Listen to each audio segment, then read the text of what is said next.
मैं हूं आपके साथ चित्रा त्रिपाठी। मौलानाओं की मौजूदगी में हमारी मौजूदगी है दूर कर रहे हैं ज्यादातर जो हैदराबाद।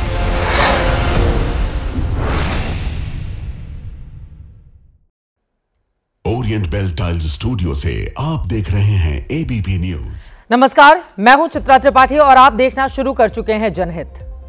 आज जनहित में बात आतंक के उस मुल्ला की जिस पर शक तो पहले से था, लेकिन अब सबूत भी आते जा रहे हैं कि पहलगाम में आतंकी हमला पाकिस्तान के इसी आतंकी मुल्ला ने कराया था।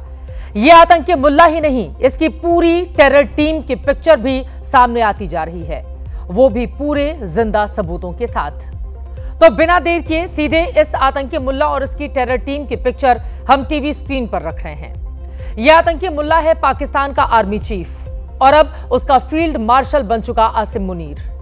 इसकी तस्वीर को हमने आधे फौजी और आधे आतंकी के गेटअप में क्यों दिखाया है, वो कुछ ही देर में आप खुद अच्छे से समझ जाएंगे। इसकी हरकत जानेंगे तो खुद आपको पता चलेगा कि पाकिस्तान में फौजी होने और आतंकी होने में आखिर कोई क्यों अंतर नहीं होता है। लेकिन उसके पहले मुल्ला मुनीर के दोनों साथियों को भी पहचान लें। इसकी एक और आसिम मलिक है जो पाकिस्तान के खुफिया एजेंसी ISI का चीफ है और पहलगाम हमले के बाद इसे भी तरक्की मिली है। अब ये पाकिस्तान का NSA यानी कि नेशनल सिक्योरिटी एडवाइजर हो चुका है। तीसरा शख्स है मोहम्मद शहाब असलम, इसे ISI का अगला बॉस समझिए। फिलहाल ये ISI में डायरेक्टर जनरल ऑपरेशन के ओहदे पर है, यानी आसिम मलिक के बाद ISI में यही अब सब कुछ है। और अब उस खुलासे पर आ जाते हैं जो इन तीनों को लेकर हुआ है।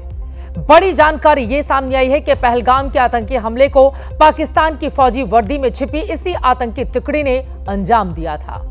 और जिस वक्त आतंकी पहलगाम में थे, धर्म और नाम पूछकर लोगों की जान ले रहे थे, उस वक्त इन्हीं में से एक फौजी हमले की लाइव मॉनिटरिंग कर रहा था। पाकिस्तान से फोन पर इन आतंकवादियों से जुड़ा हुआ था, उन्हें गाइड कर रहा था, अपडेट ले रहा था, उनसे पल पल की जानकारी ले रहा था। जनरल उन तिकड़ी ने अंजाम देकर रखा था।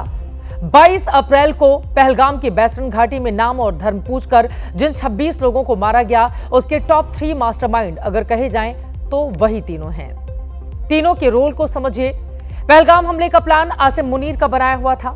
आसिम मुनीर ने ही तय किया था कि भारत में घुसकर एक ऐसे बड़े हमले को अंजाम देना है जिससे दुनिया में इसकी चर्चा की जाए। आसिम मुनीर ने यह काम अपने वफादार ISI चीफ आसिम मलिक को सौंपा। ISI वैसे भी आतंकवादियों की ट्रेनिंग से लेकर उन्हें भारत में एंट्री दिलाने और लॉजिस्टिक सपोर्ट, बंदूक, गोला बारूद मुहैया कराती है। और पहलगाम का टास्क आसिम मलिक ने ISI के DG ऑपरेशन मोहम्मद शहाब असलम को सौंपा। आतंकवादियों को टास्क देने से लेकर उन्हें रोड मैप बनाकर देने का पूरा काम शहाब असलम का था। यानी आसिम मुनीर पहलगाम हमले का प्रोड्यूसर था, राइटर भी। आसिम मलिक डायरेक्टर था और शहाब असलम ने इसे हमले में ऑपरेटर का काम किया है। जाहिर है आप जानना चाहते होंगे कि पहलगाम हमले के पीछे इनका मोटिव क्या था और क्या इन्हें अंदाजा इस बात का नहीं था कि इस पर भारत का जवाब क्या होगा और पाकिस्तान को कितनी बड़ी कीमत इसकी चुकानी पड़ेगी। तो इसका जवाब है कि हां, इन्हें सब कुछ पहले से पता था, लेकिन उसके बावजूद इन्होंने पहलगाम में हमला करवाया। मुल्ला मुनीर का मोटिव, उसका इंटेंशन जानकर आम पाकिस्तानी भी हैरान रह जाएंगे। अब जानते हैं कि इस आतंकी टुकड़ी पर क्या क्या बड़े खुलासे हुए हैं। पाकिस्तानी फौज के रिटायर्ड मेजर आदिल राजा ने ABP न्यूज से एक्सक्लूसिव बातचीत में इन्हें एक्सपोज किया है। आदिल राजा लंदन में रहते हैं, पाकिस्तान आर्मी की नौकरी छोड़ चुके हैं, लेकिन फौज में अभी भी भीतर तक उनके तगड़े कनेक्शंस हैं। आदिल राजा का दावा है कि पाकिस्तानी आर्मी के टॉप जनरल्स की कई व्हाट्सएप चैट उन्हें मिली हैं। इन चैट्स में जो खुलासा हुआ है, जो जानकारी सामने आई है कि पहलगाम में आतंकी हमला जनरल आसिम मुनीर का ऑर्डर था। टॉप जनरल की चैट में साफ है कि आसिम मुनीर ने यह टास्क ISI के DG आसिम मलिक को सौंपा था और आसिम मलिक ने शहाब असलम को हमला एग्जीक्यूट करने के लिए कहा था। यह भी पूरी तरह से स्पष्ट है। इसी में यह भी जानकारी है कि शहाब असलम पहलगाम हमले की मॉनिटरिंग कर रहा था, वो फोन से लगातार संपर्क में था। पहलगाम हमले के पीछे आसिम मुनीर का दिमाग क्या था वो भी आपको बताएंगे, लेकिन पहले मेजर आदिल राजा को सुने, जिन्होंने मेरे सहयोगी आशीष सिंह और शिवांक मिश्रा से खास बातचीत की है। जिसमें जानकारी दी है कि पहलगाम हमले की ये पूरी चेन किस तरह से तैयार की गई थी। लेकिन पाकिस्तान में कब्जा पाकिस्तान की फौज ने किया हुआ है और पाकिस्तान की फौज के ऊपर इस वक्त जो काबिज बैठा हुआ है वो आसिम मुनीर बैठा हुआ है, जिसने खुद को फील्ड मार्शल प्रमोट कर लिया। आपके साथ एक जो है वो आपको फंसा के आपको दाना फेंका, आपने चुग लिया और उसके नतीजे के अंदर उसने खुद को फील्ड मार्शल प्रमोट कर लिया। तो ये बात भी ज़हन में रखिए कि इसको इसके बचपन से साथी डिसीवर कह रहे हैं। आसिम मुनीर ने अपने आप को फील्ड मार्शल भी बना लिया और जिस तरह 3 साल से 75 साल का जो जादू पाकिस्तान की फौजी जर्नलों ने पाकिस्तान पे जो कब्जा किया हुआ है, बगैर वोट लिए जो कब्जा किया हुआ है, वो जादू टूट गया था इमरान खान को जब से रजीम चेंज ऑपरेशन किया उसके बाद से। अब दोबारा से उस प्रोपेगेंडा में नई जान जो है उन्होंने डाल दी है कि जी पाकिस्तान तभी बच सकता है अगर पाकिस्तान की फौज उसको बचा ले। और असल में उन्होंने अपने इक्तदार के ऊपर जो कब्जा है उसको मजीद मजबूत करना था, उन्होंने कर लिया। देखें, मैंने पहले जब आपके चैनल पे आके और यहाँ पे इंडियन मीडिया पे बात की और आसिम मुनीर को मैंने कसूरवार मैंने बताया कि इसी ने ये पहलगाम में हमला कराया ताकि आपके रिएक्शन को एक्सप्लॉइट करे, तो मुझे गद्दार करार दे दिया गया कि हिंदुस्तानी मीडिया पे सच क्यों बोला। सच चाहे हिंदुस्तानी मीडिया पे बोला जाए, चाहे पाकिस्तानी मीडिया पे बोला जाए, चाहे सोशल मीडिया पे बोला जाए, सच का अपना वजन होता है, ठीक है। तो सच मैंने बोला, लेकिन उस वक्त मेरे खिलाफ मैसिव प्रोपेगेंडा किया गया। मुझे उस वक्त भी पता था और अभी भी बहुत कुछ पता है। फिर मैंने मजबूरी के तहत जो है आईएसआई के स्पेशल ऑपरेशन डिवीजन ने ये ऑपरेशन पहलगाम के अंदर करवाया। मेजर जनरल मोहम्मद शहाब असलम इसके डायरेक्टर जनरल हैं स्पेशल ऑपरेशन डिवीजन के, जिन्होंने ये operation Asim Munir army chief के अहकामात के ऊपर directly under the supervision of lieutenant general Asim Malik DG ISI के अहकामात के ऊपर ये काम किया गया। हाँ, अलबत्ता आईएसआई में बहुत से अफसरान ने इनको मना किया कि ये मत करें, लेकिन इन्होंने पहले से जहन बनाया हुआ था कि इसका फायदा उठाएंगे। पाकिस्तान की हिस्ट्री है कि आतंकवादियों के लबादे में अपने फौजियों को भारत में हमले के लिए वो भेजता रहा है।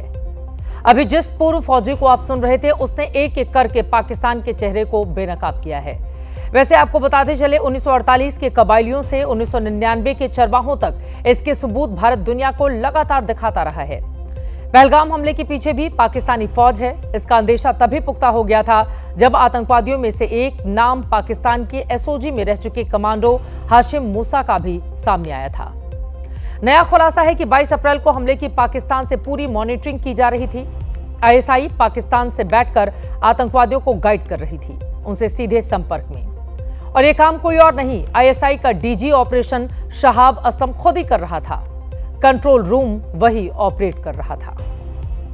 3rd generation Pakistan army officer हूं, मेरी लॉयल्टी पाकिस्तान के साथ है। हैविंग सेड दैट, मैंने पाकिस्तान पे काबिज माफिया को एक्सपोज भी करना है और आपके प्लेटफॉर्म से बैठ के अगर मुझे मौका मिल रहा है तो मैं करूंगा एक्सपोज। ये अपने व्हाट्सएप नंबर से, जो कि मैं साबित कर सकता हूं, मैं सबूत दे सकता हूं, मैं चैलेंज करता हूं पाकिस्तान की आईएसआई को, मैं हिंदुस्तान की हुकूमत को भी चैलेंज करता हूं, पाकिस्तान की हुकूमत को चैलेंज करता हूं कि इनके अपने रजिस्टर्ड नंबर से ये बातचीत कर रहे थे पहलगाम में। जिस वक्त ये हमला हो रहा था पहलगाम में इनकी बातचीत चल रही थी। मैं आपको सिर्फ उसके आखिरी 3 डिजिट्स बताता हूं, या चले 4 डिजिट्स बताता हूं।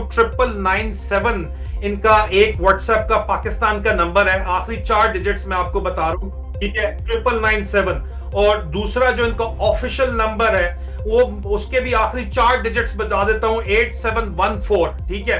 अब अगर इसको आप लिंक करना चाहते हैं, किस चीज से आप लिंक करेंगे इसको? अगर आप लिंक करना चाहते हैं जनाब के ये दोनों नंबर्स किस तरह भी किसी के भी हो सकते हैं, तो ये दोनों नंबर इनके नेशनल आइडेंटिटी कार्ड से लिंक है। इतने बड़ी बेवकूफी इन्होंने की है। एंड ऑफ कोर्स एक मलेशिया की सिम भी है और इसके अलावा एक अफगानिस्तान की भी सिम यहाँ पे यूज हो रही है और वो आप लोग बेहतर जानते होंगे। लेकिन मैं इससे आगे आपको जो है वो प्लेट के अंदर हलवा रख के दे दूं तैयार कि जी आप मेरे मुल्क के गरीब लोग के ऊपर सैंक्शंस लग जाए पाकिस्तान के ऊपर। इनकी लोकेशंस जो हैं वो व्हाट्सएप की वो के ये बातचीत कर रहे हैं वहां पे पहलगाम के अंदर स्पेशल ऑपरेशन डायरेक्टरेट के, और ये नंबर्स आपको पहलगाम की जो लोकेशन के ऊपर इंडियन नंबर्स के साथ जिनकी लोकेशन पहलगाम में है वहां पे बातचीत उस वक्त चल रही है।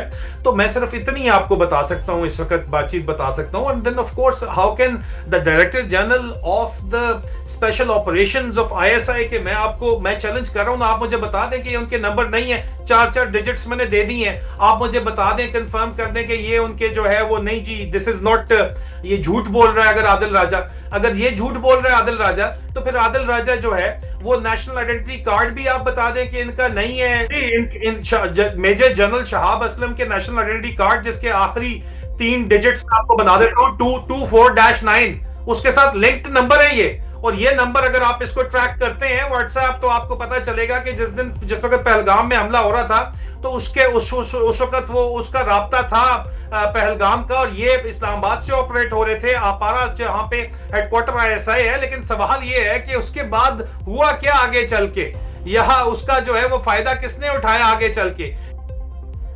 पाकिस्तानी फौज का रिटायर्ड मेजर ही पाकिस्तान के एक एक करके पोल खोल रहा है, दुनिया के सामने रख रहा है। हालांकि आतंकवादियों को लाइव ऑपरेट करने की बात नई नहीं है।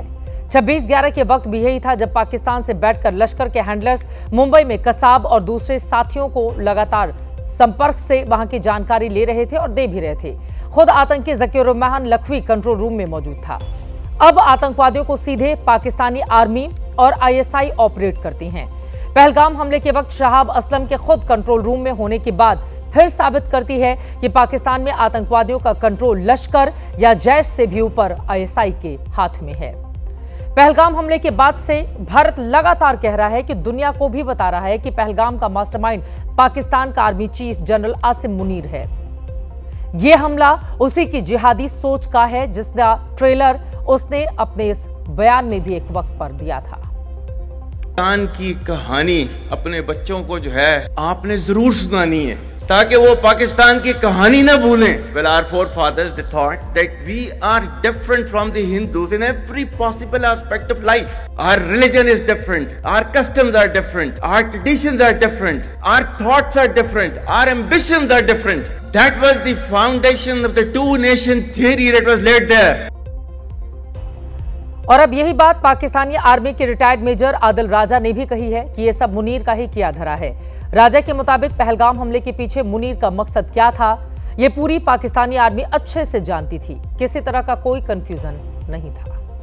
मेरे जो ISI के अंदर सोर्सेज मौजूद हैं जो चाहते हैं कि पाकिस्तान के अंदर जो है वो जमहूरियत हो और अकाउंटेबिलिटी हो। अगर इंडिया के अंदर डेमोक्रेसी है तो पाकिस्तान में भी होनी चाहिए और अकाउंटेबिलिटी होनी चाहिए। जो पाकिस्तान से लॉयलिस्ट हैं उन्होंने ये इन्फॉर्मेशन मुझे निकाल के दी है, उन्होंने ये इन्फॉर्मेशन दी है, और जो इन्फॉर्मेशन मुझे 3 साल से दे रहे हैं वो ग्राउंड के ऊपर साबित हुई है। 90% प्लस मेरा ट्रैक रिकॉर्ड है क्रेडिबिलिटी का, मेरी इन्फॉर्मेशन के सच साबित होने का। और ये भी इन्फॉर्मेशन हम इतनी इसलिए कंट्रोल रिलीज कर रहे हैं क्योंकि हम चाहते हैं कि आसिम मुनीर जो यहां पे 10 साल दौरे हुकूमत ज़िया-उल-हक 2.0 बनना चाहता है या अयूब खान बनना चाहता है, उसको ना बनने दिया जाए। पाकिस्तान के अंदर जो है वो डेमोक्रेसी और अकाउंटेबिलिटी हो ताकि पाकिस्तान की भी जो है वो गरीब कौम जो है वो तरक्की करे। उधार के ऊपर सिर्फ जो है मुल्क चल रहा है वो ना चले। इस वक्त हालात ये हैं कि पाकिस्तान के स्कूल के बच्चों को भी ब्रेन वॉश करना पड़ रहा है कि नहीं जी फौज है तो पाकिस्तान है। हालांकि ये कौन सी बात है, रियासत जो है वो अवाम रियासत होते हैं, फौज रियासत नहीं होती। फौज का कब्जा अपना जो कंट्रोल वो लूज कर रहे हैं वो उसको एक्सटेंड करना चाहते हैं। तो इसलिए ये इंफॉर्मेशन मुझे ISI के अंदर से प्रोवाइड की गई है और मेरे पास ये बहरहाल सब साबित ये हो रहा है कि जनरल शहाब असलम जो है वो जिस वक्त ये हमला हो रहा है उस वक्त पहलगाम के अंदर बातचीत कर रहे हैं। ठीक है, अगर वो पहलगाम के अंदर बातचीत कर रहे हैं तो उनका ससुराल तो पहलगाम में नहीं है, तो वो लाहौर के रहने वाले हैं। मुझे नहीं पता किससे बात कर रहे हैं लेकिन बात वहां पहलगाम में हो रही है उनकी। ठीक है, आपके जो लोकेशन जो आपके टावर्स हैं वो पहलगाम के ही हैं, लेकिन अब वो पहलगाम में तो उनका ना ससुराल है ना अपना घर है। वो तो खुद तो लाहौर के रहने वाले हैं, लाहौर में बेदिया रोड के ऊपर उनका घर है, लाहौर कैंटोनमेंट के अंदर। तो वो पहलगाम में किससे बात कर रहे थे? अपने किसी रिश्तेदारों से बात कर रहे थे। वो तो कश्मीर के रहने वाले भी नहीं है। और उस दिन पहलगाम में हमारे 26 बेकसूरों की जान गई थी।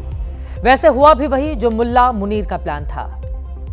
6-7 मई की रात भारत ने एयर स्ट्राइक करके पाकिस्तान में आतंकवादियों के 9 अड्डे तबाह कर दिए। उसके बाद 9-10 मई की रात पाकिस्तान के 13 सैन्य अड्डों पर मिसाइलों से हमला करके पूरे पाकिस्तान को हिला दिया।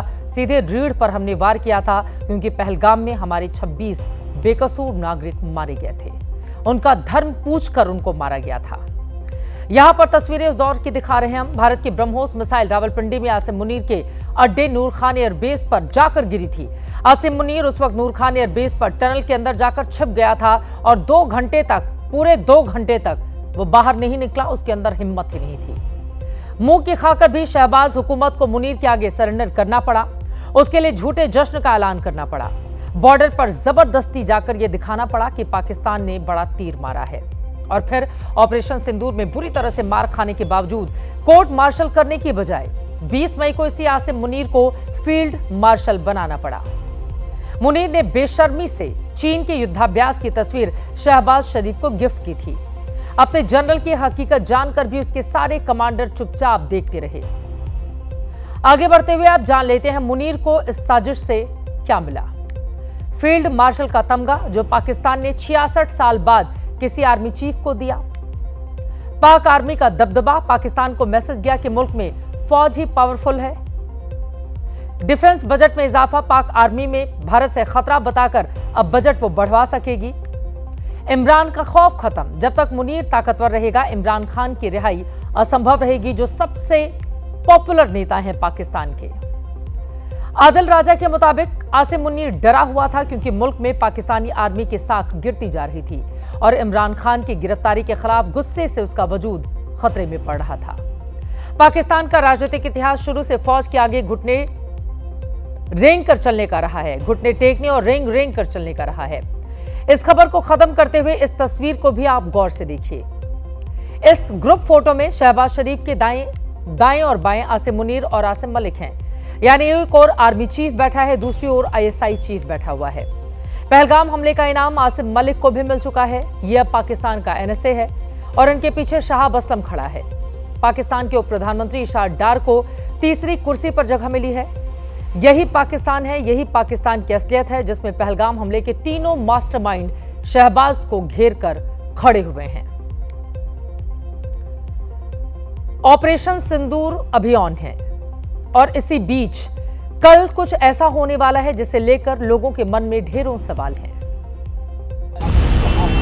पूरी तरीके से वो झुकाते हुए इस तरह के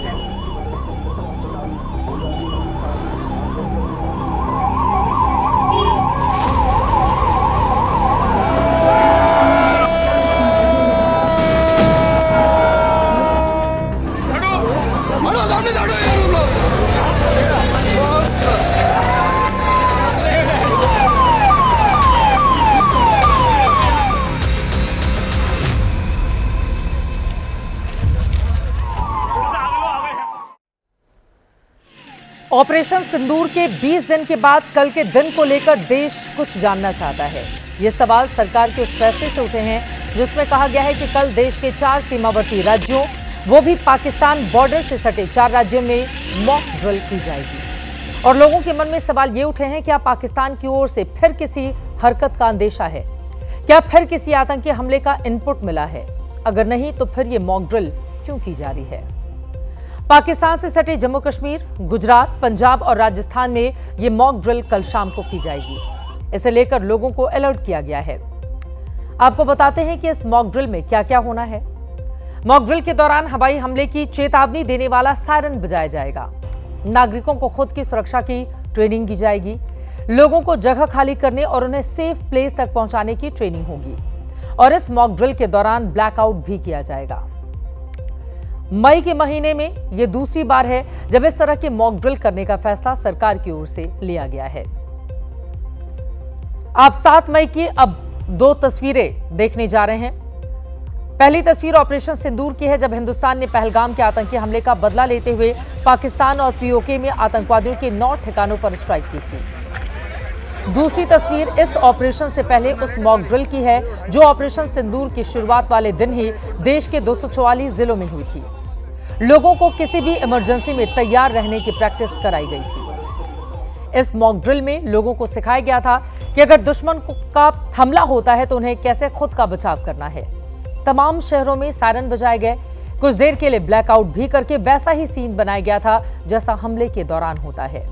उस दिन भी मॉक ड्रिल के वक्त यही सवाल थे कि क्या हिंदुस्तान पाकिस्तान पर हमला कर सकता है? क्या हिंदुस्तान और पाकिस्तान के बीच जंग छिड़ सकती है? सरकार की ओर से वैसे बस इतना ही बताया गया है कि कल मॉक ड्रिल होनी है। 6-7 मई को जब ऑपरेशन सिंदूर शुरू हुआ था, उसके पहले भी ऐसे कोई संकेत नहीं मिले थे कि पाकिस्तान पर कब एक्शन होने वाला है। देश को एक्शन के बाद ही इसकी जानकारी हासिल हुई थी।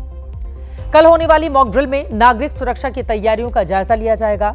ये चारों बॉर्डर वाले राज्य हैं। ड्रिल में यह भी देखा जाएगा कि ये चारों राज्य किसी आपात स्थिति से निपटने के लिए कितने तैयार हैं और यहाँ के नागरिकों की तैयारी कैसी है।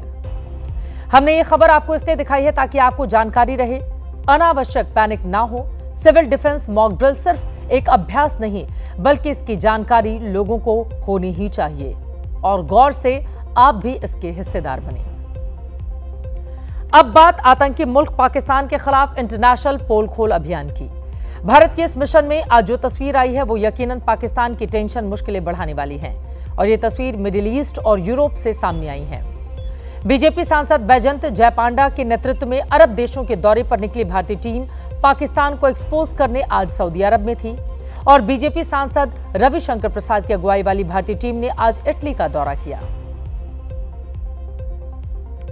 और ऐसी ही एक टीम इस वक्त लैटिन अमेरिकी देश पनामा में पाकिस्तान की पोल पट्टी खोल रही है। अमेरिका समेत 5 देशों के दौरे पर गए इस डेलीगेशन की अगुवाई कांग्रेस सांसद शशि थरूर कर रहे हैं। विदेश में अपने बयानों से शशि थरूर ने पाकिस्तान की बेचैनी बढ़ा रखी है, लेकिन विदेश में ऑपरेशन सिंदूर को लेकर शशि थरूर का बहुत खरा बोलना कांग्रेस में कई नेताओं को हजम नहीं हो रहा। पनामा में शशि थरूर ने पाकिस्तान और आतंकवाद को लेकर जो बात कही, उससे कांग्रेस में एक बार फिर से खलबली मच गई है। शशि थरूर ने 2015 के उरी और 2019 के पुलवामा हमलों का जिक्र करते हुए कहा कि आतंकवाद के खिलाफ भारत कुछ साल में बहुत सख्त हुआ है, जो कि पहले नहीं था। What has changed in recent years is that the terrorists have also realized they will have a price to pay. On that, let there be no doubt. When, for the first time, India breached the line of control between India and Pakistan to conduct a surgical strike on a terror base, a launch pad, the Uri strike in September 2015, that was already something we had not done before. Even during the Kargil war, we had not crossed the line of control. In Uri we did. Then came the attack in Pulwama in January 2019. This time we crossed not only the line of control, we crossed the international border and we struck a terrorist headquarters in Balakot. This time we have gone beyond both of those. We have not only gone beyond the line of control and the international border, we have struck at the Punjabi heartland of Pakistan by hitting terror bases, training centers, terror headquarters in 9 places. Shashi Tharoor को आपने सुन लिया। इन्होंने ना तो कांग्रेस का जिक्र किया और ना ही पहले की किसी सरकार का। थरूर अक्सर बोलते हैं तो फिर पार्टी पॉलिटिक्स की परवाह नहीं करते, लेकिन उनका यह बयान कांग्रेस में कुछ लोगों को बुरी तरह से चुभ गया है।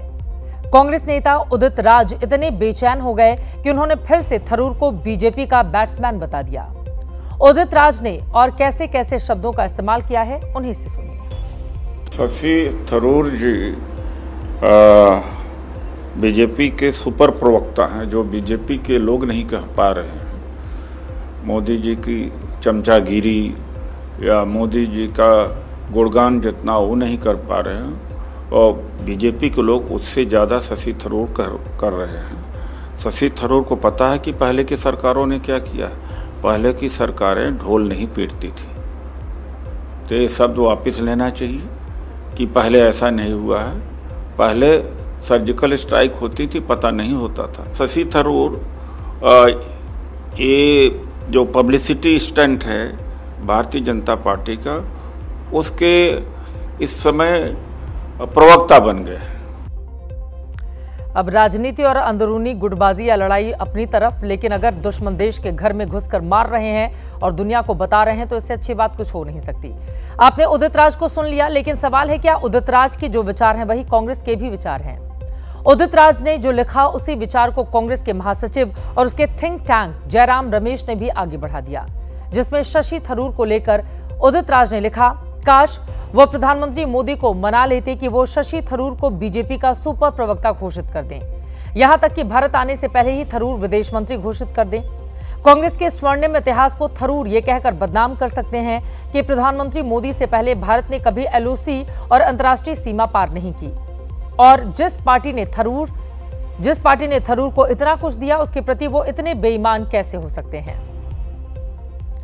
जयराम रमेश का शशि थरूर विरोध पहली बार नहीं दिखा है। आपको बताते चले, एक तरफ उदित राज हैं तो वहीं दूसरी तरफ पहलगाम हमले के बाद जब कांग्रेस सरकार से सवाल पूछ रही थी और थरूर ने कह दिया था कि यह वक्त सवाल पूछने का नहीं है, तो इस पर जयराम रमेश ने उन्हें लेकर कहा था कि कांग्रेस में होने और कांग्रेस का होने में बहुत फर्क होता है। पहलगाम हमले को 36 दिन और पाकिस्तान पर भारत की नियंत्रित जवाबी कार्रवाई के 18 दिन बीत चुके हैं, लेकिन आज भी कई लोगों को मलाल है कि पाकिस्तान को जो सबक सिखाया गया वो कम है। कहा यह भी गया है कि पाकिस्तान से पीओके हासिल करने का यह सही वक्त था, और तो और पाकिस्तान के कई टुकड़े कर देने तक का भी दबाव बनाया जाने लगा। पर प्रधानमंत्री मोदी किसी दबाव के आगे नहीं झुके। उन्होंने वही फैसले लिए जो देश हित में जरूरी थे। इससे पहले कि मैं इस विश्लेषण को आगे बढ़ाऊं, आप एक बार फिर उन तस्वीरों को देखिए जिससे आपको अंदाजा हो जाएगा कि युद्ध पबजी गेम खेलने जैसा बिल्कुल भी नहीं है। आज दुश्मन को सबक सिखाने के लिए बहुत संयम और नियंत्रण की जरूरत होती है।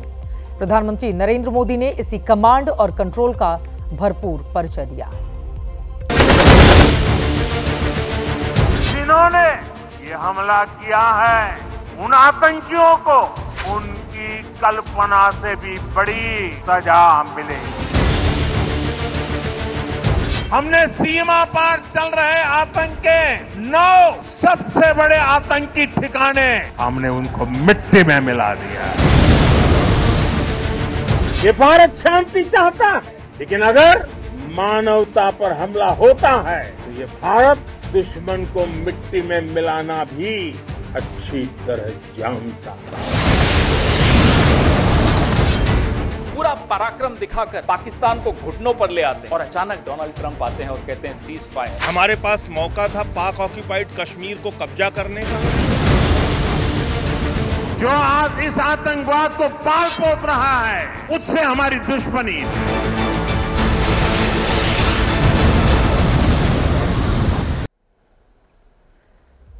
22 अप्रैल के हुए आतंकी हमले के बाद पूरा देश दुखी था। हर किसी का खून खौल रहा था।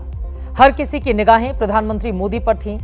बैठकों का दौर जारी था। सेनाध्यक्षों, सीडीएस, रक्षा मंत्री और गृह मंत्री के साथ ही साथ प्रधानमंत्री मोदी विदेश मंत्री को भी लगातार निर्देश दे रहे थे। पीएम मोदी तय कर चुके थे कि करारा जवाब जरूर दिया जाएगा। जगह और वक्त सेना को तय करने की पूरी छूट दी गई थी। मोदी ने अपनी तीनों सेनाओं को खुली छूट दी और हमारे शूरवीर ने वो कर दिखाया जो दुनिया ने पिछले कई दशकों से नहीं देखा था। 6-7 तारीख की रात पाकिस्तान और पीओके में मौजूद 9 आतंकी ठिकानों को पूरी तरह से जमींदोज कर दिया गया। पाकिस्तान तुर्की और चीन की मदद से भारत पर हमला कर रहा था, फिर भी सधे हुए अंदाज में पूरी सटीकता के साथ 9-10 मई के दौरान भारत ने पाकिस्तान के 11 एयरबेस को मिट्टी में मिला दिया। पीएम मोदी के संयमित जवाब की पूरी दुनिया में चर्चा हो रही है, क्योंकि जिन लोगों को लगता था भारत पाकिस्तान के खिलाफ फुल स्केल वॉर में उतरेगा, वो पीएम मोदी की रणनीति से पूरी तरह वाकिफ नहीं थे। मैं आपको याद दिलाती चलूं कि दुनिया के किसी भी देश ने भारत की कार्रवाई पर उंगली नहीं उठाई। पाकिस्तान हाथ जोड़कर सीज फायर की कई बार गुहार लगा रहा था। भारत ने भी इस गुहार को मान लिया, क्योंकि हम शांति प्रिय देश हैं। भारत की लड़ाई सीमा पार पल रहे आतंकवाद से, जो आज इस आतंकवाद को पाल पोस रहा है, उससे हमारी दुश्मनी है। मैं पाकिस्तान के लोगों को भी कहना चाहता हूं, क्या पाया आपने? हिंदुस्तान दुनिया की चौथी इकोनॉमी बन गया और तुम्हारा हाल क्या है? पूरे विश्व को एक परिवार मानते हैं। हम अपने पड़ोसियों का भी सुख चाहते हैं, वे भी सुख चैन से जिए, हमें भी सुख चैन से जीने दे। हजारों साल से चिंतन रहा है। पहलगाम हमले के बाद की स्थिति और ऑपरेशन सिंदूर के दौरान प्रधानमंत्री मोदी ने यह सुनिश्चित किया कि प्रत्येक कार्रवाई कानूनी और नैतिक रूप से सही हो। दुनिया की सबसे ताकतवर सेना यानी अमेरिका के West Point modern war institute के चेयरमैन जॉन स्पेंसर ने भारत की तारीफ करते हुए कहा है कि वैश्विक आतंकवाद के खिलाफ भारत ने एक नई लकीर खींच दी है। अगर पाकिस्तान की धरती से फिर से कोई आतंकी हमला हुआ तो उसे युद्ध के तौर पर देखा जाएगा। आतंकवादियों और उन्हें पालने वाले देशों में कोई फर्क नहीं किया जाएगा। प्रधानमंत्री मोदी ने पहलगाम हमले का मुंहतोड़ जवाब देने के लिए ऑपरेशन सिंदूर का अग्रिम पंक्ति में नेतृत्व किया और संयम बरतते हुए आतंकवादियों को 22 मिनट में ही मिट्टी में मिला दिया। साथ ही किसी भी उकसावे वाले एक्शन से दूरी बनाई। इस बीच विपक्ष के उकसावे वाले ऐसे बयान भी आए जिसमें अचानक सीज फायर होने पर सवाल उठने लगे।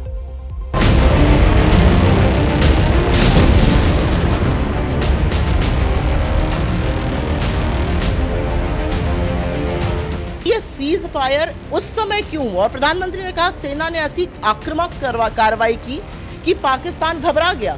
तो ऐसे टाइम पर जब पाकिस्तान बौखलाया हुआ था, हमने किसके दबाव में आकर सीज फायर किया? वॉर रुकवाने की जरूरत क्या है? हमारे 26 माताओं का, बहनों का सिंदूर वो लोगों ने नष्ट कर दिया। इसलिए तो अपने ऑपरेशन सिंदूर किया ना, अपने सिंदूर का अपमान। टेलीविजन चैनल्स हम सबको में जोश भरते हैं। इस्लामाबाद कब्जे में आ रहा है, कराची पे हमला हो गया है, इसमें डोनाल्ड ट्रंप आते हैं, बैठ जाइए, हो गया सीज फायर। सिंदूर से सौदा मंजूर नहीं है, देश के प्रति गद्दारी मंजूर नहीं है।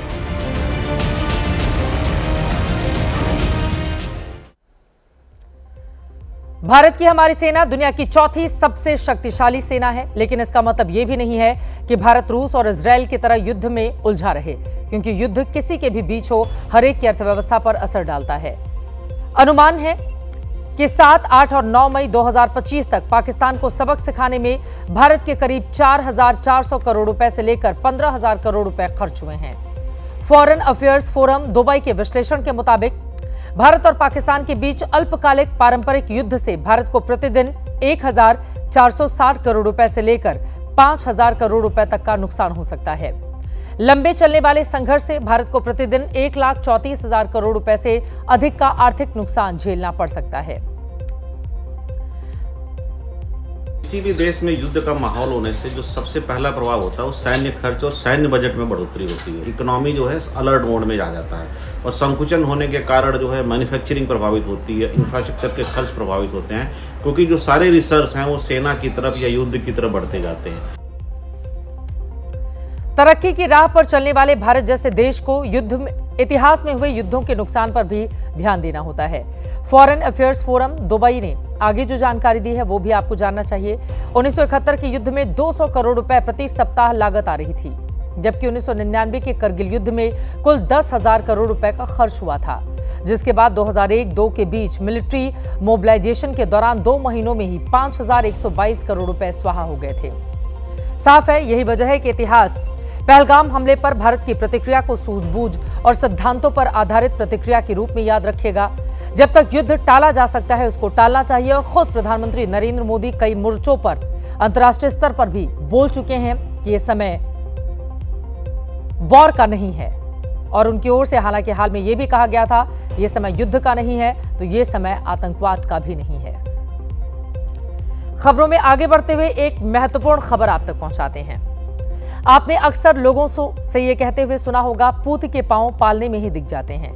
मतलब किसी के भविष्य का अनुमान उसके बचपन या शुरुआती लक्षण को देखकर बड़ी आसानी से लगाया जा सकता है, जैसा इस बच्चे को देखकर इन दिनों लगाया जा रहा है।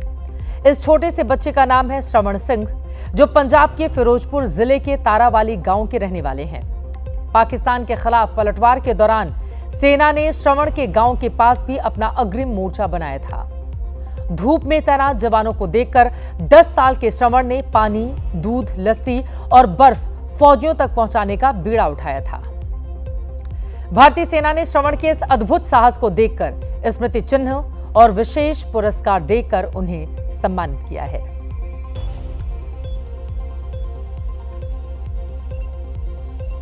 और भविष्य के लिए श्रवण को ढेरों शुभकामनाएं।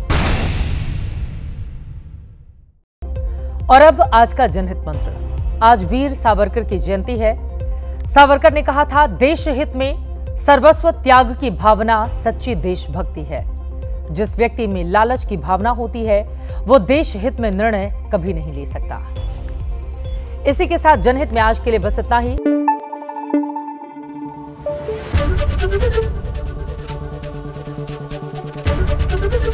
एबीपी न्यूज आपको रखे आगे।